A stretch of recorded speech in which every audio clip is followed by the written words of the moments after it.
Ibu, Saudara yang dikasihi oleh Tuhan, salam sejahtera dalam Tuhan Yesus Kristus.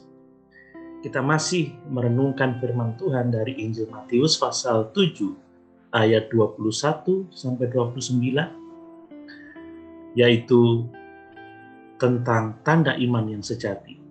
Dan saya akan menyampaikan bagian yang ketujuh, bahwa iman yang sejati adalah iman yang bertahan menghadapi pencobaan. Saya akan membacakan Matius pasal 7 ayat 24 sampai 25. Demikian firman Tuhan. Setiap orang yang mendengar perkataanku ini dan melakukannya, ia sama dengan orang yang bijaksana yang mendirikan rumahnya di atas batu, kemudian turunlah hujan dan datanglah banjir. Lalu angin melanda rumah itu, tetapi rumah itu tidak rubuh sebab didirikan di atas batu. Bapak, Ibu, Saudara yang dikasihi oleh Tuhan, ketika Tuhan Yesus berbicara tentang hujan dan banjir yang melanda dua rumah yang dibangun di atas dua dasar yang berbeda, hal yang pertama dimaksudkannya adalah pencobaan.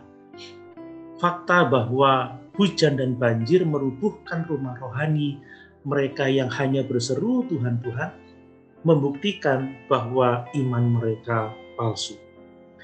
Iman sejati yang dibangun di atas dasar firman Tuhan akan bertahan dalam menghadapi pencobaan, sedangkan iman yang palsu tidak akan bertahan.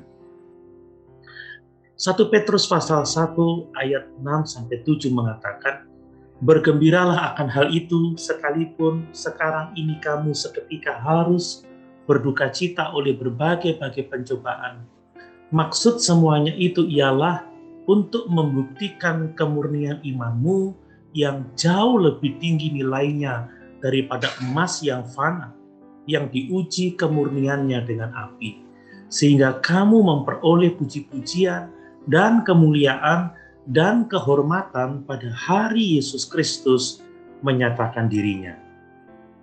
Petrus mengatakan bahwa pencobaan yang dihadapi orang-orang percaya mengungkapkan kemurnian iman mereka. Dengan kata lain, pencobaan menunjukkan bahwa iman mereka sejati.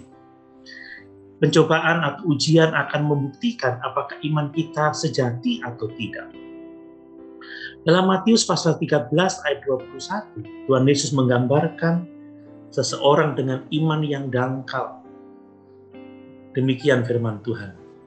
Tetapi ia tidak berakar dan tahan sebentar saja. Apabila datang penindasan atau penganiayaan karena firman itu, orang itu pun segera murtad.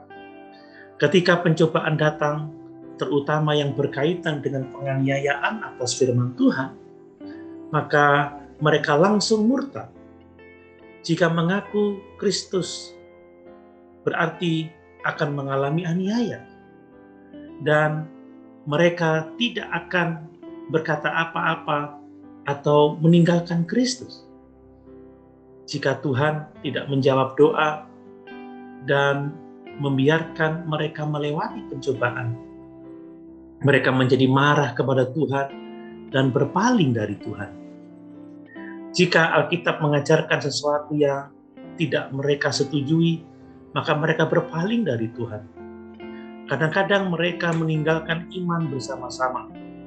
Di lain waktu mereka memutarbalikkan iman agar sesuai dengan keyakinan mereka, yang pada akhirnya berarti mereka tidak lagi membangun iman mereka di atas batu karang firman Tuhan yang akan dibuktikan di dalam penghakiman yang terakhir.